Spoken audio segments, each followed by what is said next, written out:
Well, hello everybody! Welcome to my channel. Tara, luto tayo! Tonight we are gonna cook seafood paella. It's my husband's favorite dish and I'm sure your husbands will also love it once you try it at home. Tara, luto tayo! So we start by the oil. Pag mainit na, lagay na natin yung garlic. I like using a lot of garlic in my dishes. Kahit anong dish, I love lots of garlic. I use lots of garlic talaga. Kasi, it's good for you and at the same time, it's yummy. It's so good.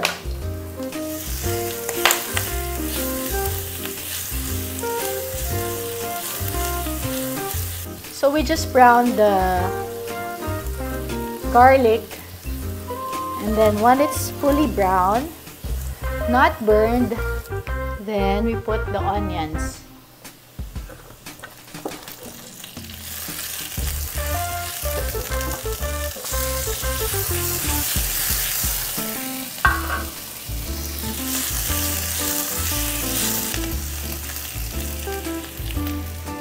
Then we put the tomatoes.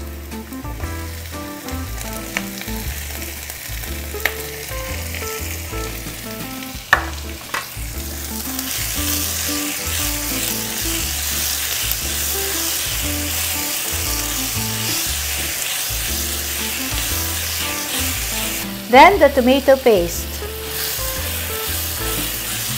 Chorizo de Bilbao.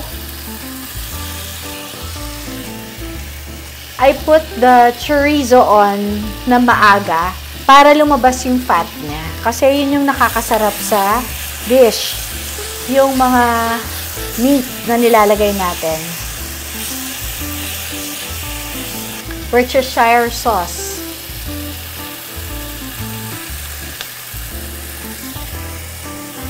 Seasoning. Pepper to taste. Paprika,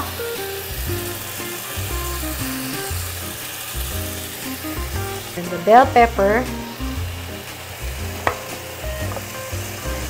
na parami yung so kalahati lang ilalagay ko ng bell pepper. Pag kasi naparami yung isang ingredient, hindi na balansyado yung dish.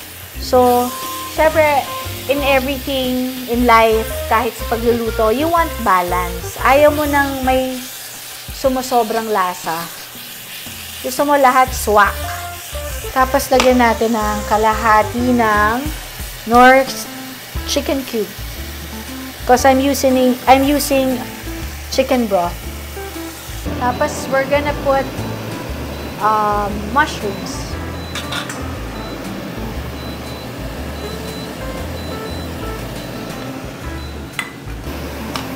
Yung mushrooms, ang trick sa mushrooms is you want it fresh. I get it from the market. Tapos, pag niluluto mo siya, importante, sobra siyang luto. Kasi iba talaga yung lasa ng mushroom pag lutong-luto siya compared sa yung hindi mo masyadong nalutong mushroom. Medyo iba yung lasa. Mas masarap pag lutong-luto yung mushroom. Tapos, I'll add a bit of chicken broth para mas mag-boil siya with the broth. Just a bit. Para lang maluto siya.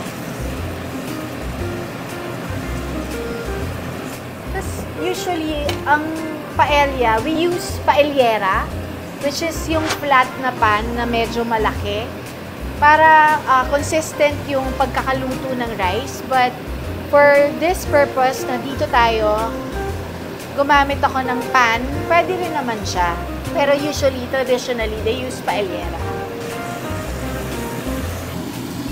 Bango na siya. So, next step is the rice. So, this is about good for mga 6 people. I'm using arborio rice. It's Italian kind of rice.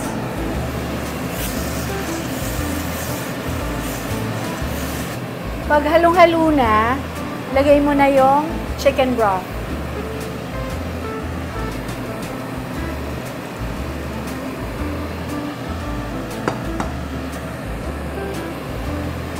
I'll add half a cube kasi medyo mataba.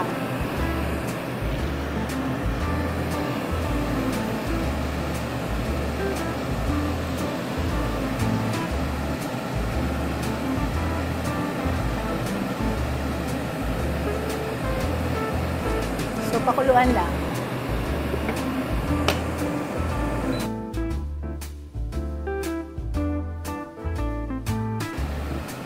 So, in-add na natin yung hipon at saka yung puset. Yung fresh na hipon at saka yung fresh na puset.